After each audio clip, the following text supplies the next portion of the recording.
Yes. Mm. Hello, Rainer. Now it works. How are you? I'm fine. I'm really fine. I'm one of the blessed ones that still can do their living on writing music, composing Yeah, during times like ours now. difficult times. Yeah. And you are a composer and also a conductor. Yes, I'm a composer, conductor, and a multi-instrument player. So Oh, I, okay. I yes, I used to be a French horn player, professional Yeah. one, Mm. even in one of the best German orchestras under Giuseppe Sinopoli. I was playing in the Semperoper, the Sächsische Oh, Saxonian yeah. Staatskapelle. Yes, yes, together with Peter Damm, who is Yeah. maybe quite well known. And but then I decided to take the path towards composing because I was always composing before, Yeah. and I went into teaching and composing, and then I had the chance to study composing for film and TV in Munich, which was a new study, and from that on I worked as a professional horn player still, and I Mm. switched a bit to the Alphorn. So I'm Oh, one of the I see. yes, Yeah. I'm one of the Alphorn soloists. I even did concerts in the US. I did Yeah. in different countries, and Mm. it was a very funny story. I Yeah. was I was working. I was going to Australia as an exchange student Yeah. during my horn study, and there were some English from London, English students, violin players, and one of them, she invited me to her wedding to Mm. London, and I decided then I should, when I went there, I should take on my leather trousers because that's very nice. Of course. Yeah. And a friend of mine who had an Alphorn, I Yeah. asked him, "Would you borrow me that?" And he Yeah. said, "Okay, take it." So I went with the Alphorn there, and Yeah. the evening before the wedding, I was told that there would be an excellent jazz band playing on the wedding. Mm. A lot of teachers from the Leeds College, the Jazz College of Leeds, Mm. and so I decided to compose a piece for Alphorn and jazz band right now. Oh, what a And so that, combination. Yeah. yeah, that's Yeah. just something I have not tried before. And Yeah. we didn't have any rehearsal. We just I had to write out all the music. We put the notes on. We played, and the audience, they got crazy. And so Really. this was a starting point that I said, oh, Mm. there is much more possible, and I will try to find out where the limits are. Mm. So this The is this is. Alpine. Yeah. mm. But could you by then, did you have experience playing the Alphorn, or was it the first time that you did? It was the first time, but since I'm a French horn player and the Yeah. length of both instruments is identical, Oh, so I see. I know where the overtones are. So it's Mm. just like a French horn, but without Yeah. valves. Oh, So I it's see. Yeah. and it can be played with the same mouthpiece. So it is the instrument that is most similar to the French horn Mm. for for the French horn player, but it is a little bit more difficult because it's like the Vienna horn. It has a longer tube. So we Yeah. have in the French horn, we have the Vienna horn type, which is an Mm. F horn, and we have the mixed type, the double horn, which is Mm. usually played around the world. And Oh, I see. there's a shorter horn or shorter Mm. tube included. The shorter tube allows to hit the notes more precisely because the longer the tube is, Mm. the lower the button note is Mm. that you can play, and the whole scale gets transposed down. Oh, What I makes see. since Mm. the intervals between the notes, the overtones, Mm. they shrink the higher you play. Mm. The higher you play, that means it's even if the distance is very small, it's very difficult to pick the right notes, the ones you want. And if you have a shorter tube, you can play the same notes, but the neighbor note is far more distant to Oh, the I note you see. want to play. So it's much more safe. You will hit the notes much easier. And this is Okay. the difference. And in the alphorn, it's difficult to hit the notes because you have the very long tube. It's the same as in the tuba, and it's more difficult. And you have a wooden instrument, and that means the swing. If the tones start to swing, then the whole instrument starts to swing. And since wood is different in reacting to sound than metal, metal is very straight impact. It's more stiff. It means you have to blow a little bit different, to attack the tones a bit different, so that they really come in and don't roll. So I see, but it's not a very common instrument, is it? That you hear people play? well, there is already now quite a wide community of alphorn players. Oh, I And see. this is well, when I started playing this in London, the next piece I tried to write was in the style of Mozart, a concerto for alphorn and symphony orchestra. Yeah. And I tried to find a way, and I could write a piece that's quite nice. It's called Touched by Mozart. I performed Okay. it several times then with the Yeah. orchestra. And then I tried to go for other composers, other styles. And because the alphorn is so limited, you don't have all tones. You have just 16 out of 49. Okay. You have the scale. So there are huge gaps where there is no note you can play. What Yeah. means if you compose for alphorn and you want to create a melody, then you have to refrain from creating melodies with half tone, with semitones, steps, which is usually, if you reach the final note, the tone, the base note of the tonality, you from going up, then you have the last tone. This is the semitone, and usually melodic expression is using semitones, but you can't do that with alphorn because there's just one note you can really use, one half-tone step, and you can't transpose the scale. It's just a scale. So it's a very strict limitation when you write for alphorn. And if you try to write a piece in a certain style of time or personal style of another person, then you have to find new solutions. You have to find workarounds to make the instrument not sound limited. This is what I tried to. And this was a lot of fun because I then tried to, I wrote pieces in the style, minimal music style, of Steve Reich, for instance, but also a jazz style like Frank Sinatra. I did a salsa, crazy salsa that the Munich Philharmonic Orchestra performed. Yes, and all different styles. And since the alphorn is an instrument that has a range like a singer, it is, and it has a very high energy sound.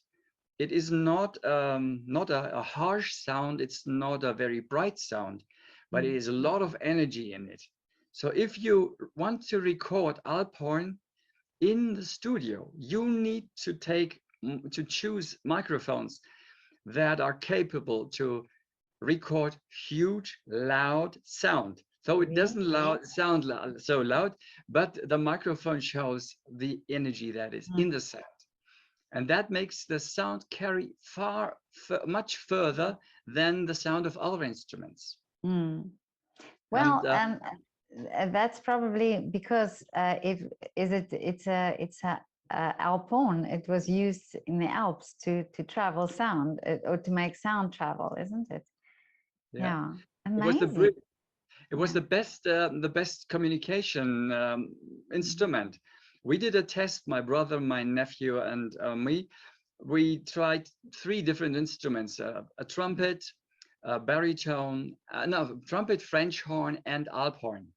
Mm. And since I'm coming from a small village where there is not much traffic in the Yeah. southern part, very close to the Alps, we choose a place where you have an open area. Mm. And one of us, he went by car or by bike, I don't remember, 5 kilometers away, for 3 kilometers and then 5 kilometers. And we Mm. tried to blow as loud as possible and try to Mm. find out how far does which sound reach. Mm. And the sound that was the shortest distance disappearing was the trumpet, Really? followed by the French horn, and the Yeah. alphorn was carrying much further. That is so interesting.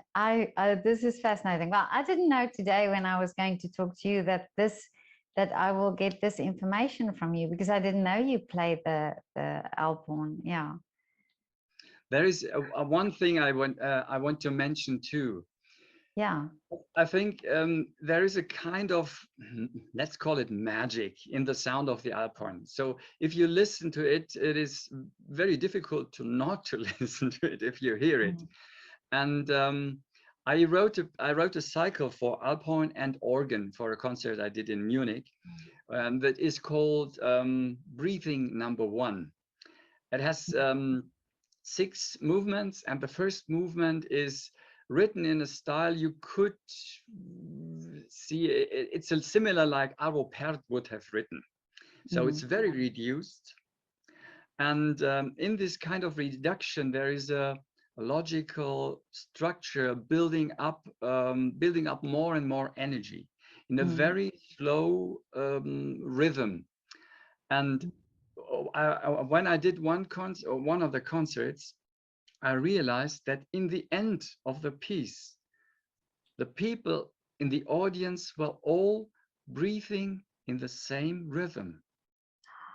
So this was a kind of synchronizing. It is a very spiritual piece of music. I think my most spiritual.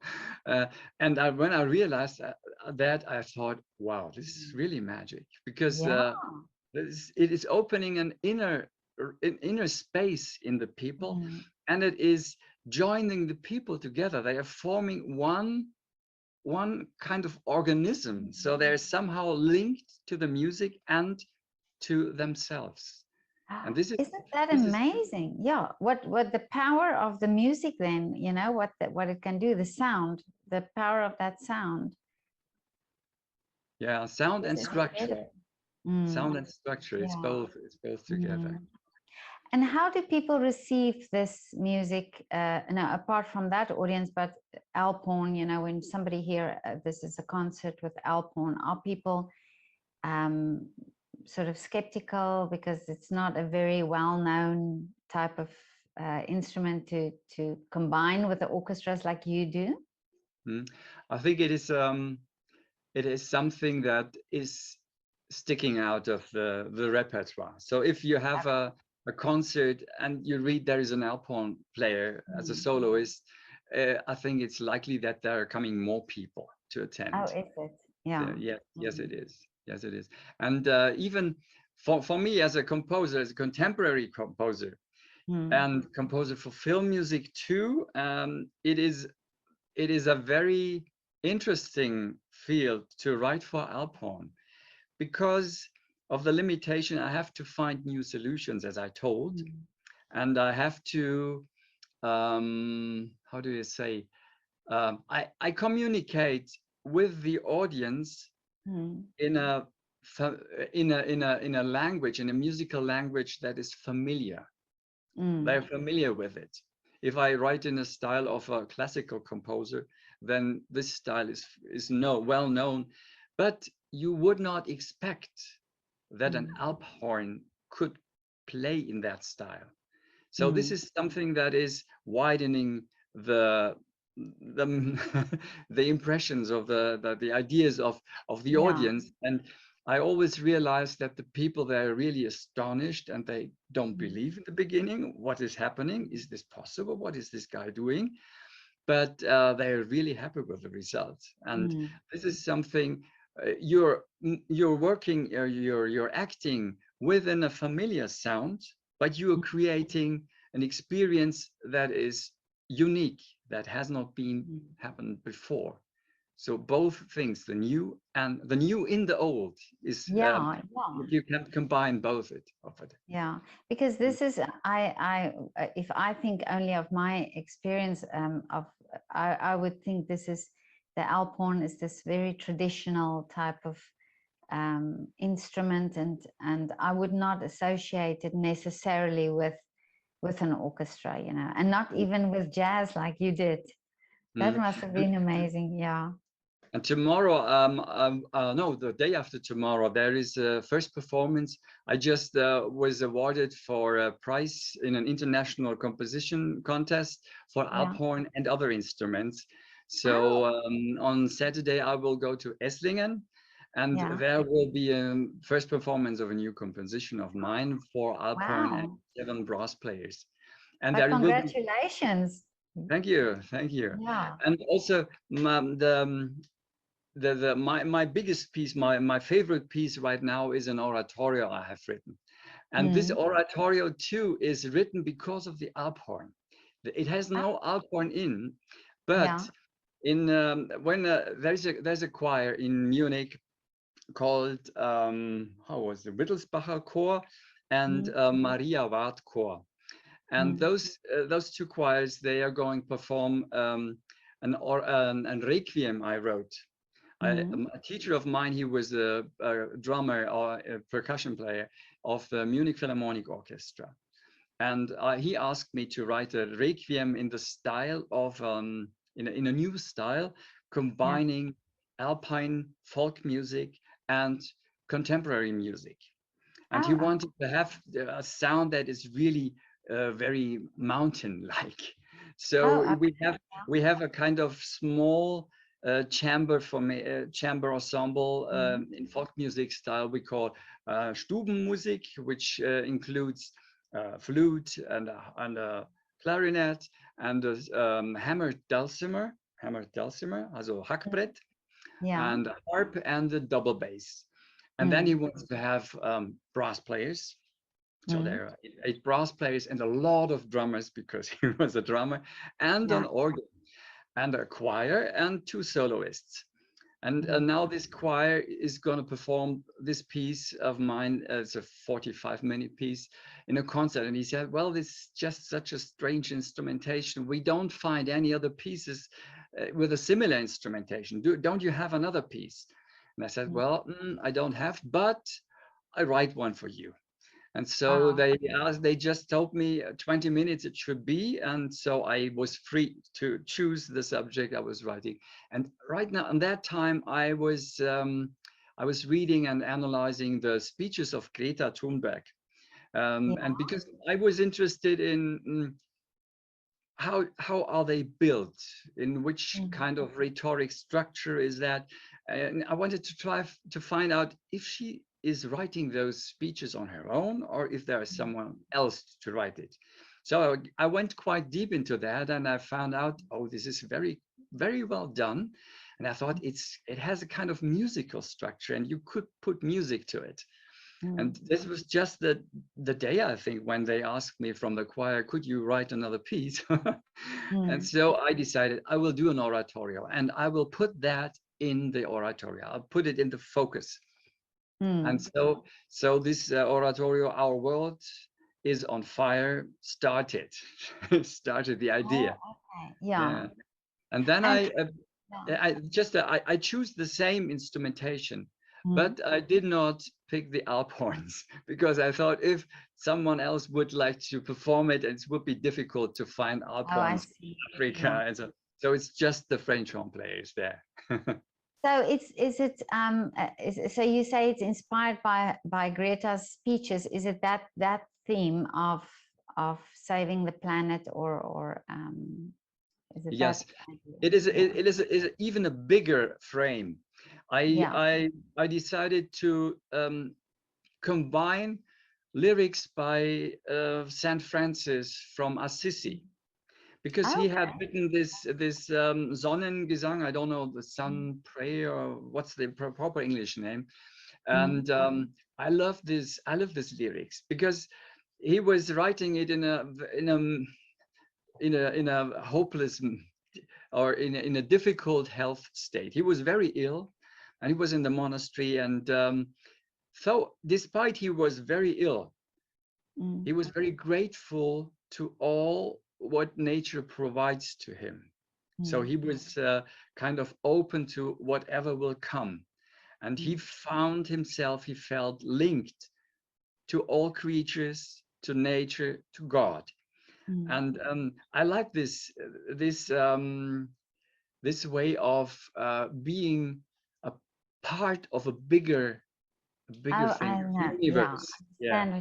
And I think this is a very important aspect also in the climate debate, because what you find is a lot of people, they say, oh, well, it's not done by people, and we can solve this problem by doing that or by doing that. But very few people really have the whole picture in mind.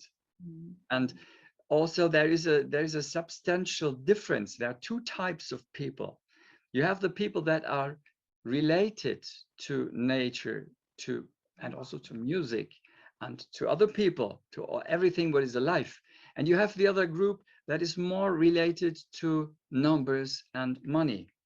And the difference is that the group of the people that are more related to numbers and money, they usually don't really realize the consequences that has to the rest of the world and to the other beings. And so this is kind of two groups of people. And I decided to take these two groups of people in the choir. It's like it's really a traditional type of oratorio, but the musical language is different.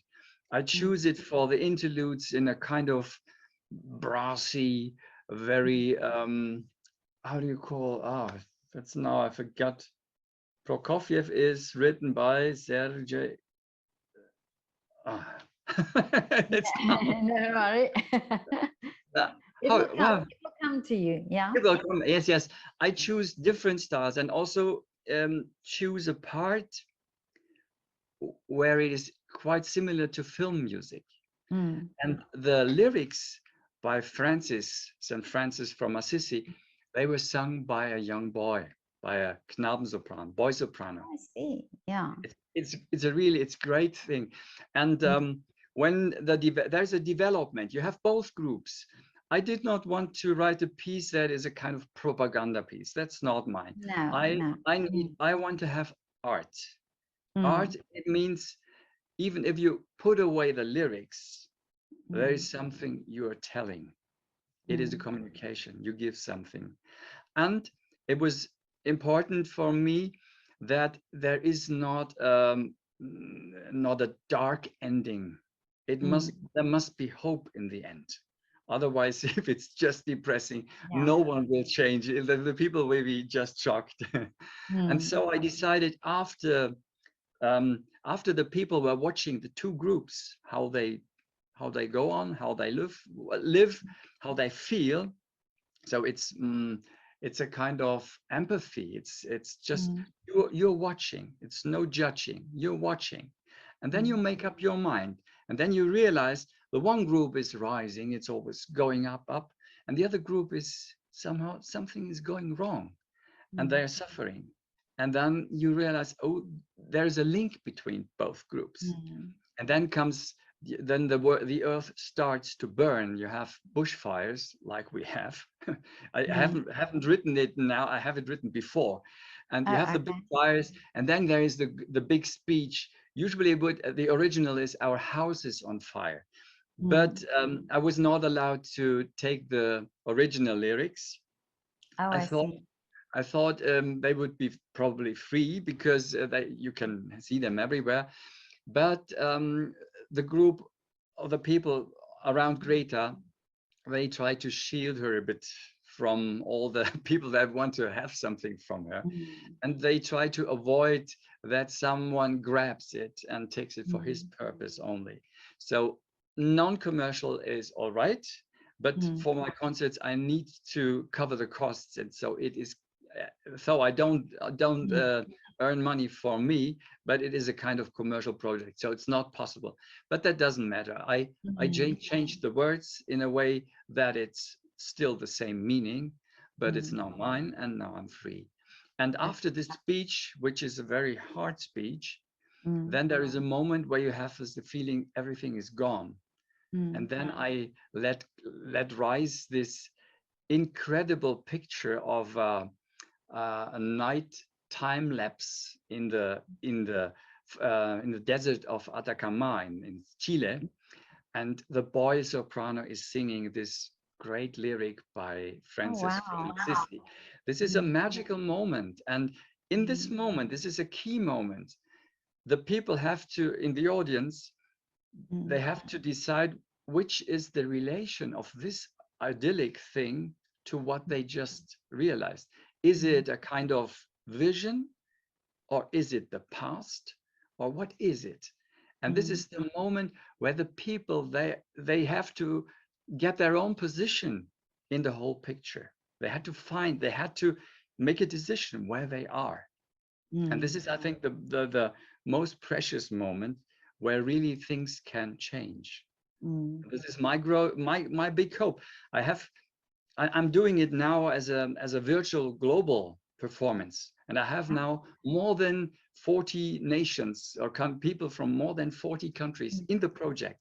And even the original organ player from Assisi, he is playing the organ, and he sent me pictures. Yeah, it's beautiful. Oh, that's amazing. Yeah. But what you are creating, or what you are creating conversation, and not, like you say, it's not nothing aggressive. And I do strongly believe in that you know, the law of retaliation is the moment we start screaming, somebody else starts screaming back. But the moment we just use art in such a way to start conversation and to start thinking processes, because I don't think there's any better way to get people to start thinking about something when you touch that nerve, you know, when you are in this situation, like you say, what you've created. I think this is fascinating, this piece that you've done, and the way that you think about creating it. It's wonderful. Yeah. And you say is this online, that it can be seen? Yes, everyone can take part. There are very good news now. Last year, when I wrote the piece, I decided to add a video to it. Yeah. The idea behind was, when I was playing Alpine in the US, I met a guy, Scott Winters. He invented a software that allows to play back video in a flexible speed, and you can adjust the speed, the playback speed of the video, so it suits the music. And there's a small partition running under it, and you follow it, and you just by tapping the right tempo, the desired tempo, there's a calculation in the background changing the playback rate and everything concerned with that. And so the conductor is free, and the picture will be in sync. And this is just a great invention. And he's building up a library. And most users of this library, where you have picture and music, are the college choirs and the college orchestras in the States. So I decided to create a video, and I will give it to him in his library. So the college, it's an offer for the colleges, for the college choirs and the college orchestras to perform this piece too. And it's very likely that this happens. Yeah. And now it's just incredible. For the virtual oratorio, I collected recordings. I did a demo recording, and I asked singers from all over the world to take part. And I found with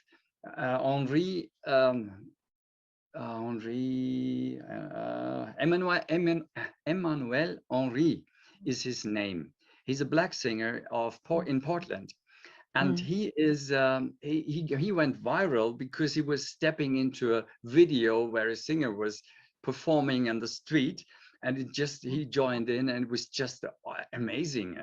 And I found this guy, and we had a Skype call, and he said, "Oh, Rainer, I do the solo. There's a huge tenor solo." And also I found a great bass baritone in Ghana, a country where you would not expect it, and he's brilliant. Michael Menza, I can't recommend him, and also other singers. And with this demo I did with 6 singers from Africa, America, and Europe, I used as a soundtrack. And now the video animation done by the Munich filmmakers, together with this demo, got an invitation to an international film festival. Wonderful. And now I can offer all people that are taking part, that want to take part, that if they make it before the 10th of August, their recordings will make it in the soundtrack of this festival video too. And I will mention everyone by name in the credits. So this is just that is exciting. Yeah. Oh, this is so exciting. This is wonderful. So anybody can, they send you the clip. It works that way.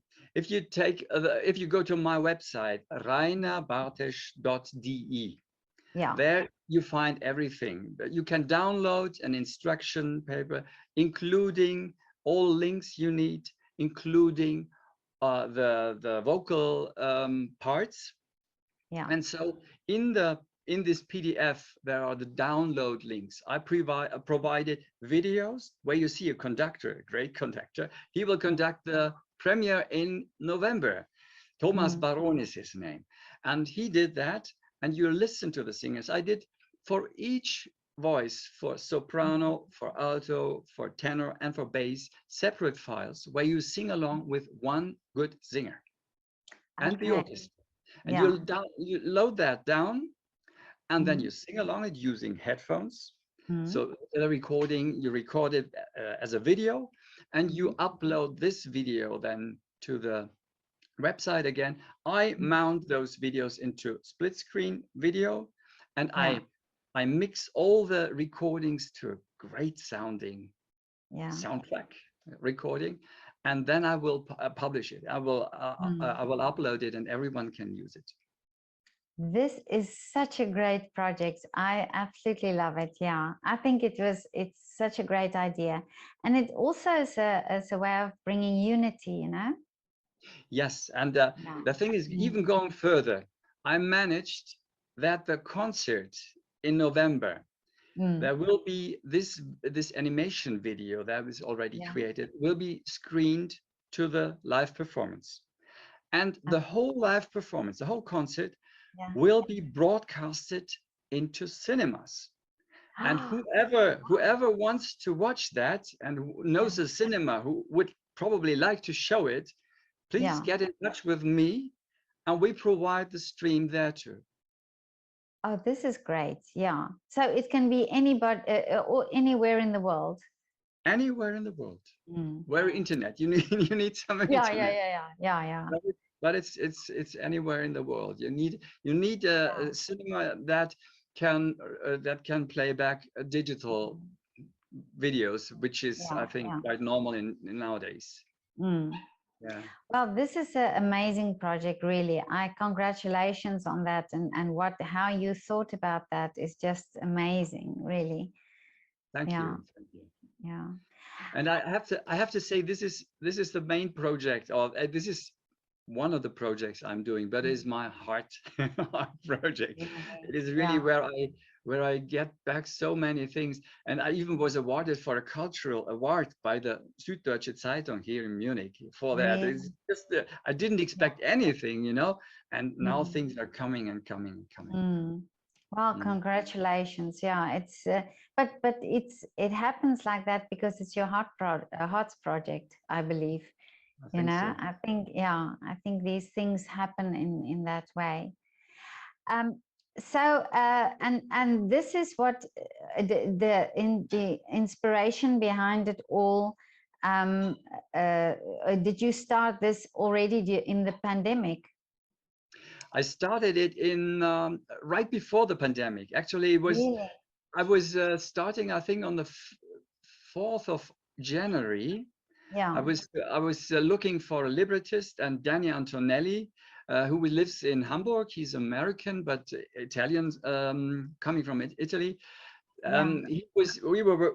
We get along really well. He's a great librettist, and so we were working on the structure and thinking of how can we form that is not propaganda, that it is, but it is needs to be a strong thing, and it must be fun for the singers to sing it. It must be something physical, you know. And so we started there already, and then one after the other thing, it grew. And then there started the video project. I did it with crowdfunding. It was my first crowdfunding. Really? I was not sure if it will work. And then the concert had to be postponed. It should have been last November. And then again, it was postponed. And so one came to the other. And now I had some other projects too. And so, but actually, there is one point I want to also say. I did a TV film, and I needed for this TV film some singers, because there was some radio songs, and I had to produce them. And so I said, why not taking the singers of the oratorio? So now two of them got jobs in my film job. Really? Oh wow! And now they will come. Amazing. Yeah. They will come in when this film will be broadcasted in other countries. Yeah, well, I'm really fascinated by that, and I would so love to see. Definitely, yeah. You can already watch the video. It is already online. Yes, it is already online. You can watch it on my website, rainerbartesch.de. Okay. And I also created a website just for the oratorio, which is linked to that.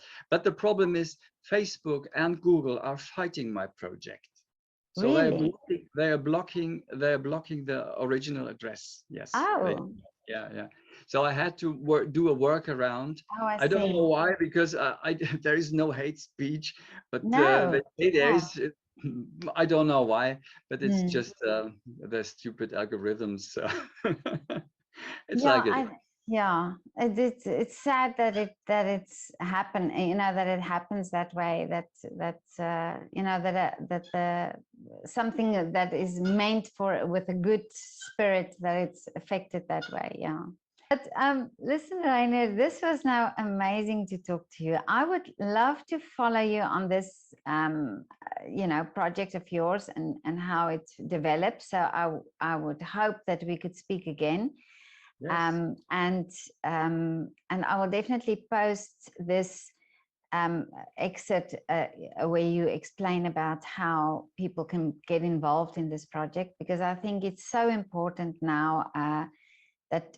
And I love how you raise, you know, the awareness to it, not by aggression and not by, you know, by sort of this negative talk, because I think I think people respond much better also when it's positive, that people know that even, you know, little things that we do can make a huge difference. So, And I think there's the main point on the oratorio is you mentioned non-violent communication. Yeah. And non-violent communication means unification, means empathy. And the path I choose is the path of empathy, and not the path of information, because the people, they are fed with so much information input. They just block. They don't want to have it because it's too much. And the opposite is, if you are listening to something that is not loud, then you open your senses. Exactly. And this is something I tried to do with this music.